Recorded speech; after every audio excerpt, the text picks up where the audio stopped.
Celia then finally wakes up and immediately hugs him, relieved he's safe. She then checks her wounds and doesn't know how she's fully healed. She is confused because she's sure she died. Linus then explains he used his holy magic to heal her back, but she doesn't know what magic is. He then realizes Celia and Regina didn't use spells to fight the voids, but they used their weapons, which was made out of advanced magic. He realizes that in the current age, people can't use magic. Still confused, Celia asks if he used the power of a holy sword, but he doesn't understand.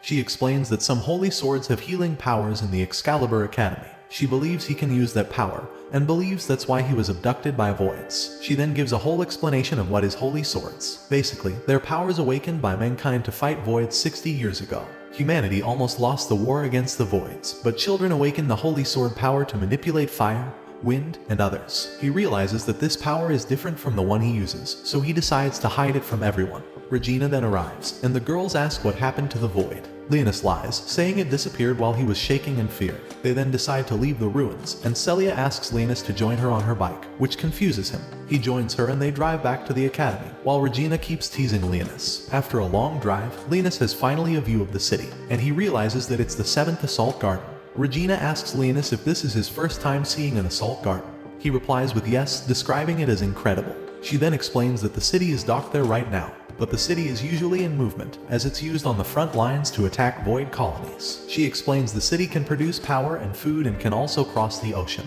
Linus is confused, not knowing how something this big can move. He decides that he must analyze the human forces before he starts his preparation to restore his Dark Lord's army. After getting into the city, Celia explains that people who can use the power of a holy sword must enroll in the Excalibur Academy. They aren't forced to fight the voids directly, but they must cooperate during the war. Linus thinks this is an opportunity to learn more about holy swords. The girls then say they will meet him once he finishes his inspection. After they leave, Linus steps into the bathroom and he then calls two names, Blackas and Sherry, who appear from his shadow. Sherry is his personal maid, while Blackas is his most trusted friend, the Prince of the Realm of Shadows. Linus says that it's been a while since they last met, but Blackas asks him about his new form. Linus starts petting Blackas, explaining that due to a mistake, he ended up in his original human body. Blackas mentions this is his first time seeing Linus' hero form. Sherry then finally speaks and reveals that she finds Linus' new form pretty adorable. He gets mad and asks if she's mocking him. The cute girl starts to panic, but Linus lets it off, mentioning he called them because he needs a favor. He asks them to investigate the city, explaining this is a whole different future when compared to the one he imagined.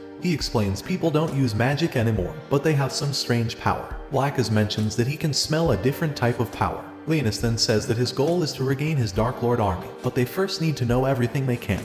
The two then return to his shadow and start their investigation.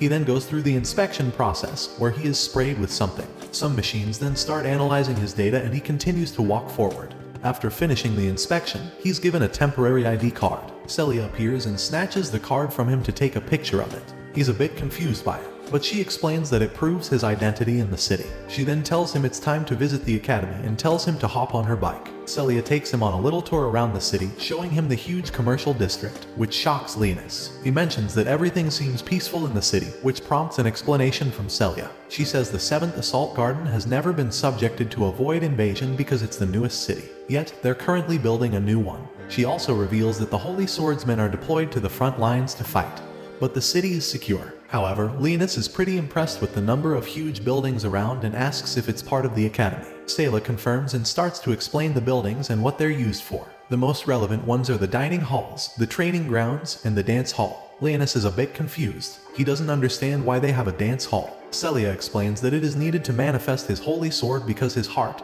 and spirit need to be calm. She shows him the girls' dormitory, but they're stopped by Muzel. Linus notices that Celia is trying to avoid him, but the guy tries to stop them. He asks her who Linus is, but she simply says that Muzel has nothing to do with it. The guy starts mocking Celia. He laughs and says that Celia's platoon is now accepting kids because they're all failures. Celia says that Linus is a certified holy swordsman, but the guy tells her to stop joking.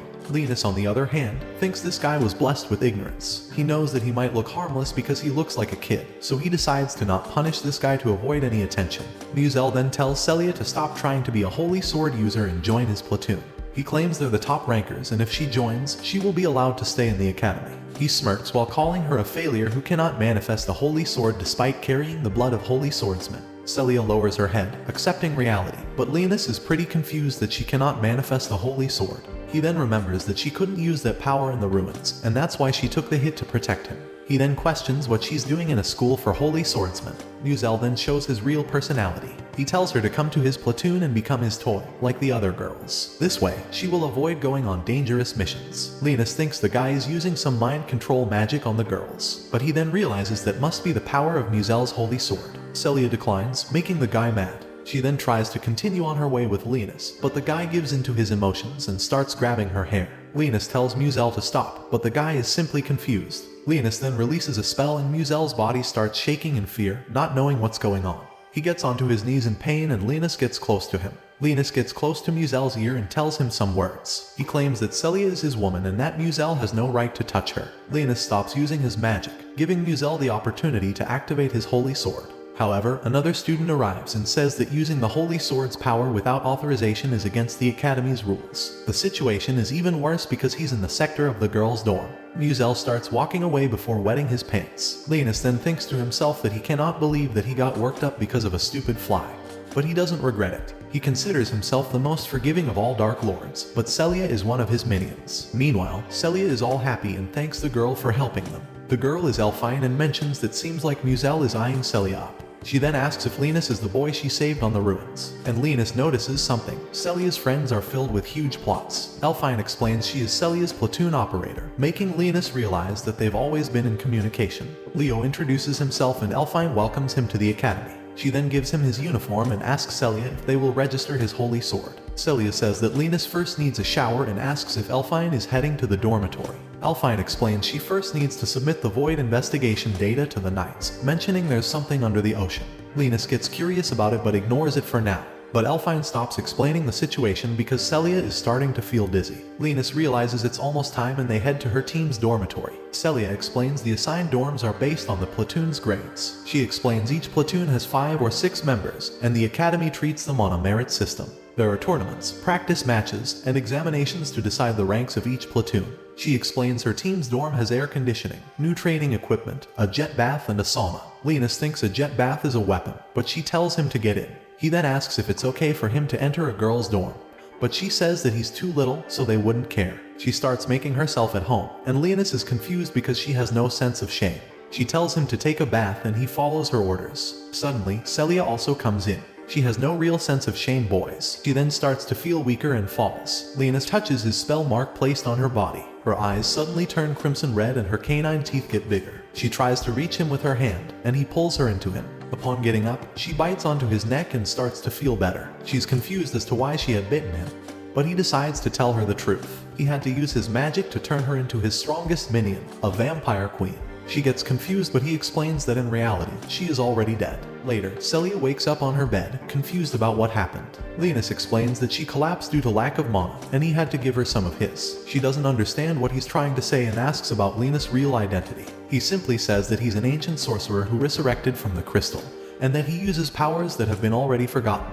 He also shares that his sorcery can only control death, and he can't really heal or revive her. Linus reveals he used a level 10 spell named Create Elder Undead. To be fair, he wasn't even sure the spell would work. However, she came back as the strongest of all undead minions, the Vampire Queen. She gets worried about being a vampire, but Linus explains that she lacked mana, so she had to drink some of his blood due to her vampiric impulses. She believes his story, and he apologizes for not being able to properly save her. She asks if she can share her story, and Linus agrees to listen. She tells him what happened 6 years ago, how she lost her city to a void attack, along with her parents. She says that her parents were both holy sword users, who tried their best to protect the city. However, she feels sad because she had to be in a shelter with Regina. Since then, she's been training to awaken the holy sword and fight voids. She then asks him if she can still manifest the holy sword, but he doesn't know about it. He simply tells her that she's now a lot stronger because of her vampire queen nature. She's still a bit worried, but the mood changes when Lena's stomach makes some noise. She laughs it off and mentions that he has already spent more time in a girl's room when compared to eating. They head to the cafeteria where she asks if she can still eat normal food because she's now a vampire.